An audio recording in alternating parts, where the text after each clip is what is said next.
of a nightmare. I was doing the live and my power went out. Shut down my computer. And then it took forever for my computer to reboot. So we will start from the beginning again for anybody new who joins on.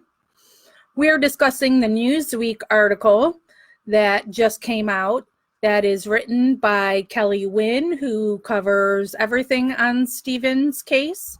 Here's the link again for you to go read it for yourself. I will read it again really quick here for this take two.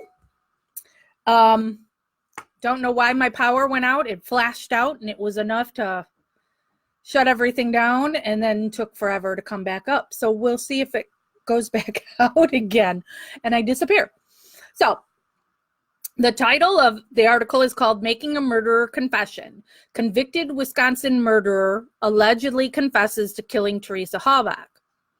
A Wisconsin inmate has allegedly confessed to the murder of Teresa Halbach. The inmate, who is Wisconsin law enforcement has access to the said confession, told filmmakers of upcoming documentary that he was responsible for the infamous death as seen on Making a Murderer.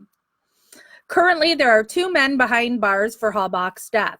Both claim they are innocent. Stephen Avery and Brendan Dassey have both spent years fighting for their freedom. Dassey way to the Supreme Court, where his attempt at a new trial was rejected, while Avery continues the appeals process. Sean Reck, director of Convicting a Murderer, told Newsweek his crew were given the confession while filming the documentary series. We haven't confirmed the legitimacy of the confession, but seeing as it was given by a notable convicted murderer from Wisconsin, we feel responsible to deliver any and all possible evidence to law enforcement and legal teams, he told Newsweek.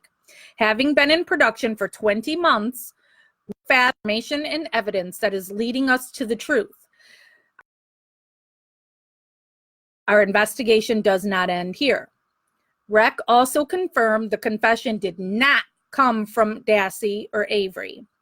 If the secret inmate's confession is found reliable, it could spark freedom for both Dassey and Avery, much versus for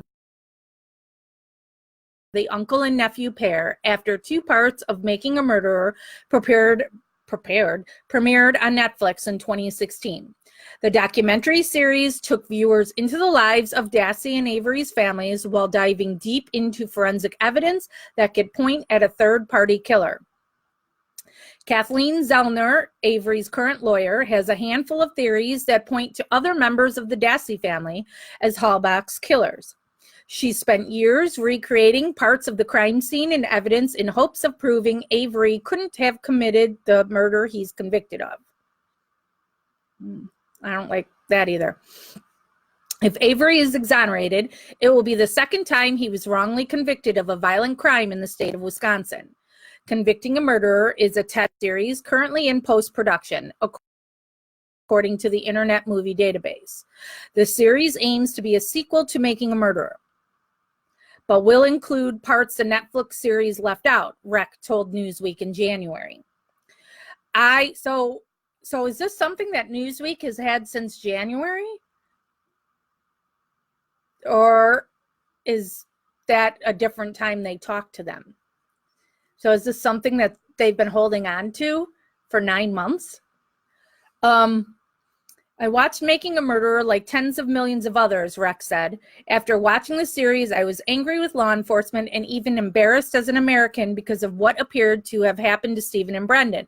But after doing a little bit of follow-up research, I learned that not only did I not have the whole story, but I was misled by the series. And that really pisses me off right there. And I ranted about it already when I did the first video that before my power went out. And I'm saying this as a fan, which not as an established documentary filmmaker. In the docuseries, a handful of law enforcement figures who believe Avery is guilty, like Andy Colburn, are expected to appear. Convicting a Murderer is expected to come out on a to-be-determined streaming platform in 2020, according to Rec, who said it will be finalized in March. So the things to go over in here. First, it needs to be, people need to remember that this does not prove anything. Okay, so don't get all up in a tizzy that now every theory has to get tossed out because there's somebody else. We don't know this. What we know is this person has been making this documentary for the last 2 years. It started out as a Gilter piece. That's why he has Colburn and Kratz. I think he's got Fassbender or Wiegert or both. That's why he was able to get them to talk to him, because it was understood that this was going to be showing the other side. Okay, so nobody is misled by Making a Murderer. I ranted about it already. I'm not going to go ranting on it again. Maybe I will in MAM Gossip. But they could only show you what they could have. And so when you had the state and the Hallback family refusing to work with the documentarians of Making a Murderer, they're not going to be able to show stuff like that. That's why they included when they did all the press conferences, because that's the only way they could show you anything from that side. So that documentary did not mislead. And by wording it like you were misled by this series, you're making it out like the documentarians lied. And I don't like that one bit, because I think the documentarians did a fabulous job with what they had. And they really brought attention to this case, to this horrible piece of injustice that is happening to Stephen Avery and Brendan Dassey. So I don't like when anybody tries to smear Making a Murderer.